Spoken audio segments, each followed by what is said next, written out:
And you know what? Almighty Allah said in the Quran that وَمَا كُنَّا مُعَذَّبِينَ حَتَّى نَبْعَثَ رَسُولًا. I won't punish anyone.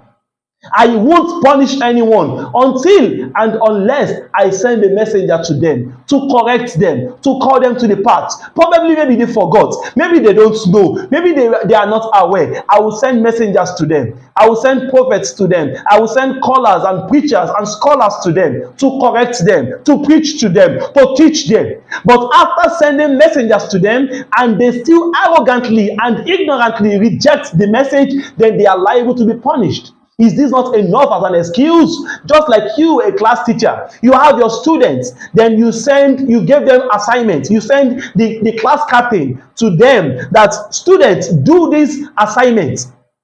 You send the class captain to them to tell them to do assignments, maybe mathematics assignments. Then some of them did the assignment, and some of them felt that if truly the teacher wants us to do the assignment, he is the one that is supposed to come himself. But you are the one that sent the class captain. You even gave the class captain your ID card to show to them that I am from the class teacher. This is his ID card, or this is our ID card to testify to the truthfulness in my message. Then the class captain went to them with the ID card and gave them the assignment. Some of them did the assignment, and some of them, they are arrogant. They said that no, we won't do the assignment, because if truly the class teacher wants us to do the assignment, why can't she come herself?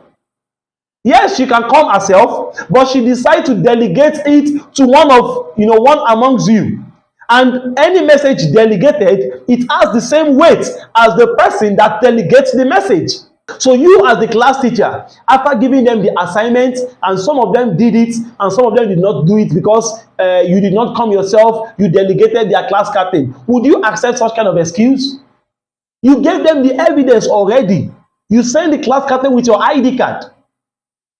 So those amongst them that do it, you reward them, you award them marks. And those among them that disbelieve in the message of the class captain, even after seeing all the evidences that proves that the class captain is coming from the class teacher, and they still arrogantly reject it with all the evidences provided to them, what do? You punish them because they deserve to be punished, because the evidence has been established against them. So that's why I said that وَمَا كُنَّا مُعَذَّبِينَ حَتَّى نَبْعَثَ رَسُولًا. I won't punish anyone until and unless I send a messenger to them to call them to the right path, to warn them from the wrong path. And if they decide to go astray, that is their own choice, and they will meet the recompensation.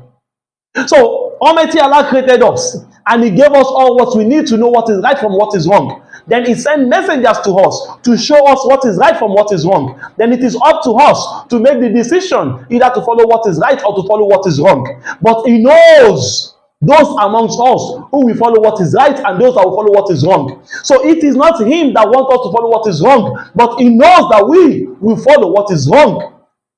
So He said it in so many verses of the Quran that I am not pleased that you do what is wrong, but some of you will do what is wrong, because His knowledge encompasses everything, and He knows what we will do. He knows what we will do. So if He's saying that if He had the will, He would have guided everyone. What He meant is that if I had the will, I wouldn't have tested you. If I had the will, I would have created you perfect. If I had the will, I would have made you not to be able to make flaws. Yes. But it's a test. And as I said, I created you to test you. لِيَبْلُوَكُمْ أَيُّكُمْ أَحْسَنُ عَمَلًا. To test you, that who amongst you will do what is righteous, who amongst you will make the right choice. So it's up to you to make the decision. And often, like I use the analogy, let me make it much more clearer. This life is like an institution, like a school of learning. God Almighty is the one that owns the institution, and there are teachers within the institution that are meant to teach the students. So those teachers, their work is plain: teach the students what they need to know to succeed in life. But amongst the students, just like every institution, there will be some amongst the students, those who are serious, those who listen attentively to the message of the teacher, and they apply what they learn. And there will be some amongst the students, those who are not willing to follow any instruction that is given to them. But there must be a reward system. There must be a system of elevating those who deserve to be elevated. And there must be a system of, punishing those who deserve to be punished, or demoting those who deserve to be demoted. And that is why there is test. That is why there is exam. That's why there is assessment. So if the teacher does his own work by teaching the students as much as he needs to teach them, and the students, they've received the message from the teacher, and the teacher is clear enough, the teacher's communication is clear, there's no ambiguity, there's no confusion, there's no mysteries, the message is as clear as the daylight, then for the students, it is up to them to either listen and apply what they heard and what they learned from the teacher. So those that listen and apply what they learned from the teacher, they will be successful.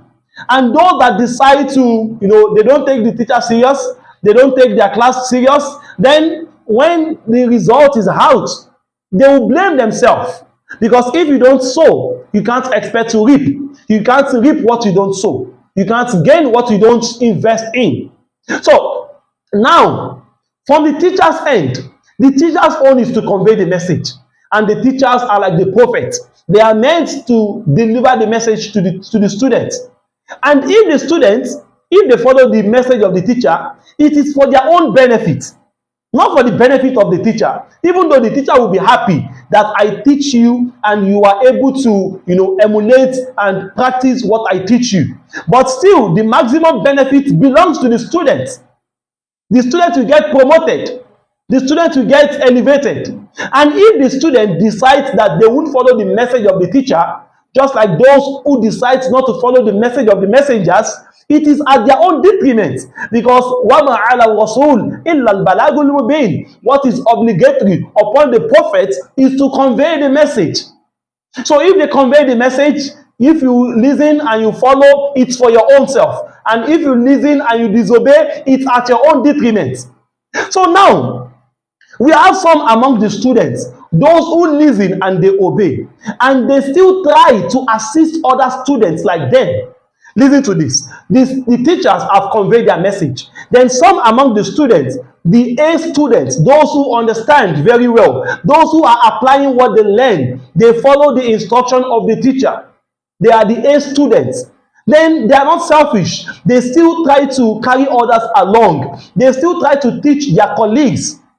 So just like we doing what we are doing right now, I'm not the teacher, but we are trying to convey what we understand from the teacher for the benefit of the masses.